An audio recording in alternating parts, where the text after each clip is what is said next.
Bonjour à toutes et à tous les gars, j'espère que vous allez tous très bien. Je vous retrouve pour une nouvelle vidéo. On a le Bitcoin aujourd'hui qui est environ au niveau des 60 000 $. Il oscille à ce niveau-là. Pour le moment, à court terme, on est plutôt bullish. On est sur une structure qui est bullish, qui est pour moi overextended, c'est-à-dire que pour moi, on a une overextension, c'est-à-dire qu'on va attendre potentiellement un retracement. Donc quand est-ce que ce retracement aura lieu? Peut-être que ce sera aujourd'hui, peut-être que ce sera demain, peut-être que ce sera la semaine prochaine. Je vais vous expliquer bien évidemment tout ça dans cette vidéo. On ira voir après le Bitcoin, on ira voir Solana, on ira voir Ethereum, FET, Tao et on finira par le Flux.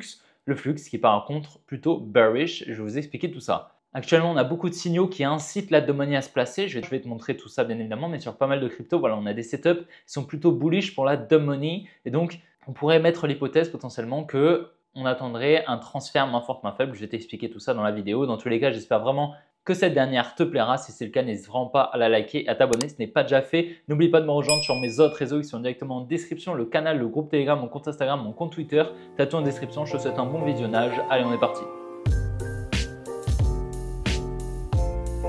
Donc on est directement sur Bitcoin. Donc pour rappel, à la suite de la liquidation ici des deux lows juste ici, nous on attendait un potentiel mouvement haussier qu'on a eu à court terme. Tu vois, actuellement on est sur une structure qui est bullish avec des lows de plus en plus hauts et des highs de plus en plus hauts, d'accord? Et on pourrait donc espérer une continuation haussière. Notre target, c'était comme je te l'avais dit, c'était donc cette supply ici au niveau des 61 000 $, environ 62 000 $.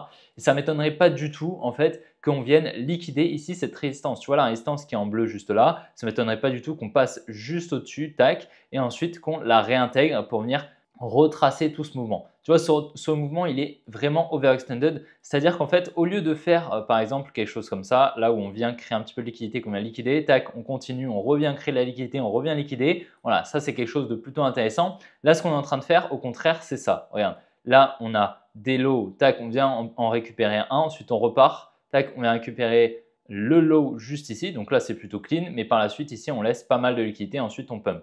Okay, donc tout ça en fait c'est de l'overextension, c'est tout simplement en fait une structure en lower time frame. Là si tu veux tu as une structure en lower time frame qui va devoir être cassée pour venir exécuter une structure en higher time frame et ensuite continuer la hausse potentiellement. Okay, maintenant tu le sais, pour le moment on est toujours baissier avec un high en daily qui serait ici. C'est un high qui est raffiné parce que le high techniquement, si on travaille de manière mécanique nos structures, on attendrait la cassure ici de ce low avant de définir le high juste là, d'accord? Mais étant donné qu'on a eu un transfert ici avec donc la liquidation ici de cette résistance plus la liquidation ici de cette trendline, on avait défini ici le high juste là qui avait été donc raffiné étant donné que ça ne suivait pas notre plan de définition d'une structure mais plutôt une compréhension du flux d'ordre, d'accord? Mais personnellement, je pense que voilà, la smart money a injecté beaucoup de positions ici en vente et donc on pourrait la définir comme protégée, définir sa distribution ici comme protégée. Okay, donc c'est pour ça, ça ne m'étonnerait pas qu'on vienne liquider ici cette trendline. On est actuellement en train de créer, tu vois, une espèce de trendline haussière. Donc la tendance pour la dub money est haussière. Donc ça veut dire que ici,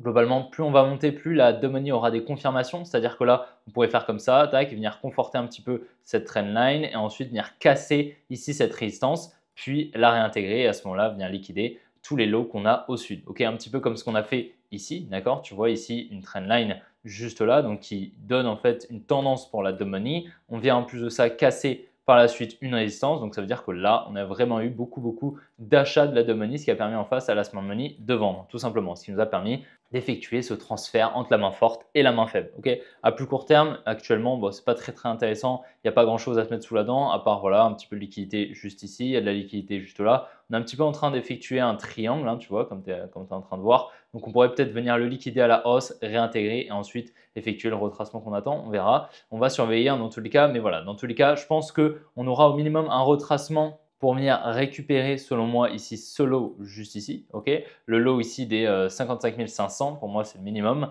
Maintenant, on pourrait même après continuer la baisse étant donné que l'order flow en higher time frame est baissier. Okay, donc c'est toujours la higher time frame qui va dicter la lower time frame et donc si la higher time frame est baissière, ce sera la lower time frame qui exécutera la higher time frame en effectuant des petites structures en lower time frame pour exécuter cette dernière. Tu as bien compris. C'est un petit peu comme des poupées russes, ça s'appelle la fractalité. Sur Solana, il y a énormément également d'arguments pour que la money soit bullish. Tout simplement, ici, on a un gros support juste là qui avait été liquidé. D'accord, on avait bien anticipé cette liquidation juste là au niveau des 110 $ environ. Donc, on a un gros support qui a été retest entre guillemets. On a ici à court terme une trendline juste là. Donc, tant que la trendline ici n'est pas liquidée, il faudrait au minimum qu'on vienne la casser, qu'on accumule et ensuite qu'on reparte à la hausse et là ce serait intéressant. Ok, on a vraiment ici cette trendline haussière qui est en formation, donc qui est vraiment très visible pour la money. Donc c'est une droite de tendance. Donc en fait, à partir du moment où on est au-dessus de cette droite, la money est haussière, juste là. Ok, et le pire en fait, c'est ça, c'est cette résistance juste ici qu'on est en train de créer, de conforter en fait juste ici. Donc en fait, ça crée tout simplement de la liquidité parce que ça incite la money à se placer. C'est pour ça qu'en fait, je m'attends potentiellement à une continuation haussière, un nouveau high. Pourquoi? Parce que ce serait intéressant de venir casser cette résistance en même temps qu'on ait en fait cette trendline actuelle, en fait, cette trendline haussière. Et ça inciterait en fait énormément la money à se placer juste ici, là, juste là. Et donc, on pourrait avoir un transfert main forte, main faible, juste là. D'accord? C'est quelque chose qui est possible. Et par la suite, on viendrait peut-être récupérer ici ces lows juste ici qu'on a, tu vois. Et comme ça, on pourrait faire ça, quelque chose comme ça, tac, on vient accumuler juste ici et ensuite on repart à la hausse et là c'est pertinent. Là tu achètes avec de fortes probabilités en fait, hein, tout simplement. Ok, donc là ça peut être pertinent, on va surveiller ce qui va se passer dans tous les cas. Pour le moment on est haussier à court terme avec un low protégé juste là, un order flow qui serait juste ici, donc pour le moment on s'attendrait à des plus hauts. Maintenant une fois qu'on sera au-dessus de cette résistance qu'on est en train de créer, si on n'a pas encore liquidé cette trendline, ben pour le coup, si on commence à distribuer juste au-dessus, ce sera plutôt baissier et à ce moment-là, je chercherai peut-être une position en short à court terme pour spéculer à la baisse. Sur Ethereum, pareil, la Domani a pas mal en fait, de confirmations, pas mal d'arguments pour acheter de l'Ethereum tout simplement avec du levier. Ici, comme tu le vois, on a un énorme support à très long terme, d'accord? C'est un support qui dure depuis un moment, plus de 270 jours, tu vois, donc c'est un très très gros support, plutôt solide pour la money, ok? Et donc, comme tu le vois ici à plus court terme, hein, si on regarde, on est toujours baissier bien sûr avec un high juste ici, d'accord, sur Ethereum, ok, en daily, donc ça c'est une grosse structure qui pour le coup ne shift pas tous les jours. Là, on est en train de créer une trendline juste ici et on a une trendline juste là également baissière. Donc tu vois, c'est pour ça, il serait vraiment intéressant de venir continuer ici cet order flow haussier à court terme, pour venir casser ici ce high des 2460 $, ok, en venant donc protéger ici le lot à court terme juste ici. Le lot à court terme qui est donc un retest de cette trendline haussière. Donc pour la money, cette trendline ici est très très solide et donc indique une tendance haussière, d'accord, pour cette money. Okay, si on vient à casser ici cette trendline baissière, cette espèce de triangle, ok, la money ici va passer énormément bullish, elle va acheter juste là, ce qui permettrait en face potentiellement à la smart money de vendre et donc on pourrait avoir un transfert entre la main forte et la main faible qui prend place et donc on viendrait distribuer, tac, on repart à la baisse et ensuite on continue l'order flow. Pour moi, l'Ethereum est complètement baissier, on ira au minimum selon moi chercher les 2000 $, d'accord. Pour moi, c'est le minimum, hein, d'accord, sur les prochaines semaines. C'est vraiment le minimum. On pourra parler des taux d'intérêt très bientôt, d'accord, parce que selon moi, les taux d'intérêt, la baisse des taux qui aura lieu très probablement le 18, c'est-à-dire dans 3 jours, est plutôt baissière. C'est vraiment plutôt baissier à court terme. Ça va amener pas mal de volatilité selon moi. Le pire, ce serait si on baisse de 0,5, d'accord, si on baisse de 50 points de base, ce sera vraiment baissier. Pour le coup, on aura vraiment un gros mouvement baissier, à mon avis, assez volatile. Par contre, si on baisse de 25 points de base, pour le coup, je pense que pas grand-chose se passera étant donné que ça a été pricé depuis plusieurs mois. D'accord? Donc, je vous spoil un petit peu, on pourra en reparler dans une prochaine vidéo juste avant la baisse des taux. Je ferai d'ailleurs peut-être un live pour cette baisse des taux. En live, comme ça, on pourra analyser le marché directement. Dites-moi ce que vous en pensez dans les commentaires et puis je vous tiendrai au courant sur mes groupes Telegram, le canal ainsi que le groupe Telegram. Tout est en description, c'est gratuit, tu peux le rejoindre directement. Et donc pour revenir à Ethereum, hein, pour moi, il y a énormément d'arguments pour que la money ici achète. On vient de casser ici une résistance, on en a cassé une juste avant. On a cette tendance, cette droite de tendance haussière, tu vois. Donc tant qu'on reste au-dessus, la money est haussière. Généralement, quand la money est haussière, ce n'est pas forcément le moment de poser un long sur marché, d'accord? Et si on vient à casser cette trendline, pour moi, c'est un peu la finalité, la confirmation ultime, d'accord? Parce que là, on est toujours sous cette trendline baissière.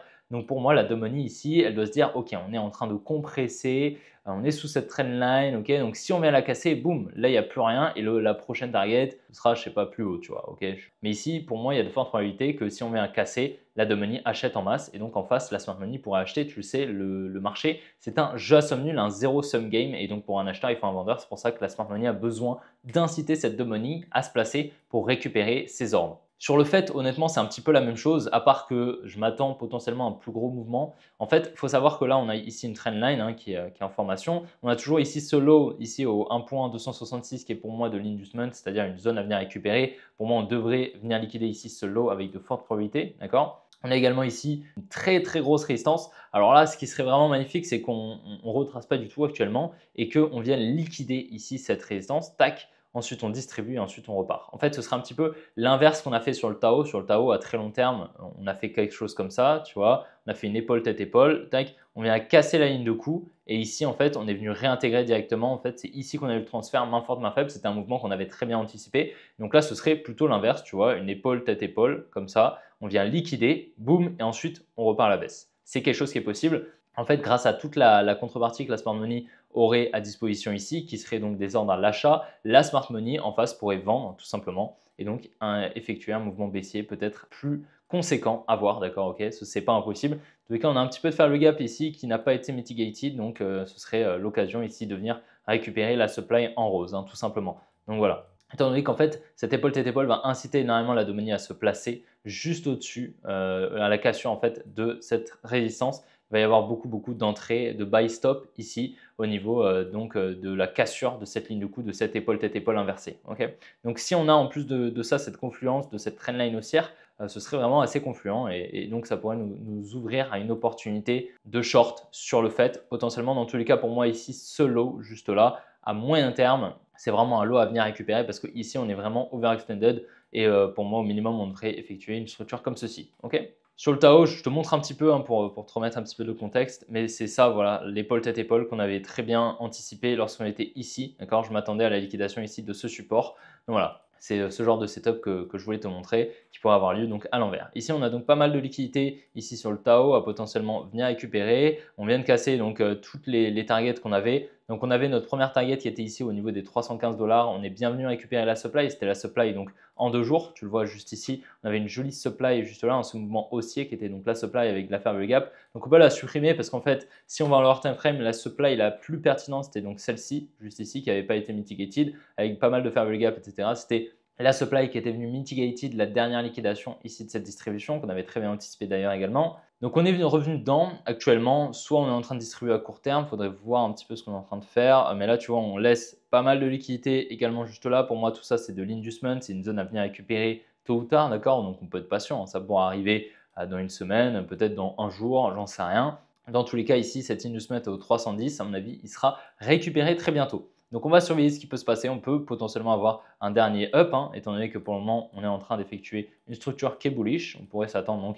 à la récupération ici de l'order flow, là, une continuation de l'order flow, ok. C'est pas impossible, pour le moment je suis plutôt bullish à court terme, ok, même si on arrive dans une supply très importante. C'est pour ça que je vais rester prudent hein, de ce qui va se passer sur le Tao. On pourrait complètement avoir une distribution comme ceci qui se met en place, tac, et ensuite on entame ce retracement qu'on attendrait. Sur le flux, honnêtement, je suis plutôt baissier ici à court terme, ce qu'on est en train de faire. Donc, on avait très bien anticipé ce mouvement. Hein, je ne sais plus si tu te souviens, mais voilà, on avait très bien anticipé ça. Ce qui est intéressant, là, actuellement, c'est ça. En fait, si tu regardes, là, ce qu'on est en train de faire, c'est ça. On a une trendline juste là. On en a une autre juste ici, tu vois. Donc là, honnêtement, c'est vraiment plutôt baissier. En fait, ce qui s'est passé, c'est que là, pareil, on a cette droite de tendance. Donc là, droite de tendance haussière, la Domini est haussière. Là, on a cette droite de tendance, je ne sais pas trop comment l'appeler. Globalement, on est dans un canal ici et lorsqu'on va venir casser le canal, ici, la Domini va se passer énormément à l'achat. C'est ce qui s'est passé en fait. Ici, on a potentiellement eu un gros transfert main forte, main faible. Si on regarde en lower time frame, on a potentiellement eu une distribution.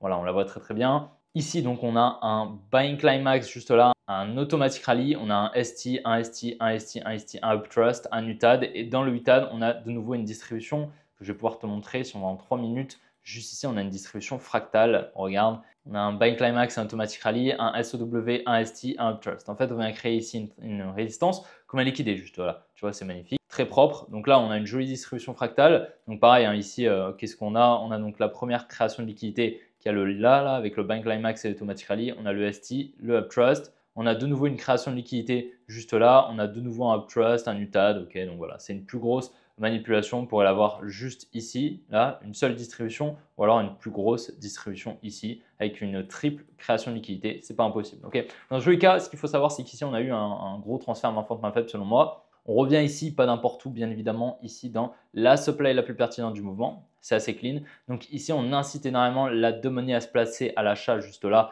lorsqu'on vient casser ici cette trendline. Donc pour moi, le transfert a eu lieu et à présent, on devrait venir récupérer au minimum cette trendline. Donc soit la liquider, tac, et repartir à la hausse. C'est quelque chose qui est possible. Dans tous les cas, je m'attends à un mouvement baissier. Soit on vient plus bas. Ok, c'est pas impossible également. En tout cas, ça, ce gros mouvement là, ce gros setup, c'est un setup plutôt baissier actuellement, ce qu'on est en train de faire. Donc je vais surveiller, mais pour le moment, je suis plutôt baissier actuellement à court terme sur le flux pour le coup. Là, le setup est vraiment pas clean pour aller chercher des plus hauts. Et donc voilà les gars, j'espère vraiment que la vidéo vous aura plu. Si c'est le cas, n'hésitez vraiment pas à la liker, à vous abonner si ce n'est pas déjà fait. N'oubliez pas de me rejoindre sur mes autres réseaux qui sont directement en description. J'espère vraiment que cette vidéo ne va pas sortir trop tard. J'ai un imprévu, donc malheureusement, là je filme cette vidéo, il est 17h30. Je vais devoir la monter aux alentours de 20h, d'accord? Donc peut-être qu'elle sortira un petit peu tard, je suis désolé. En tous les cas, n'hésitez vraiment pas à me rejoindre, hein, comme je vous l'ai dit, sur mes autres réseaux qui sont tous en description. Dans tous les cas, n'hésitez vraiment pas à lâcher un petit like. On se retrouvera demain pour une prochaine vidéo comme d'habitude. Allez, ciao les gars!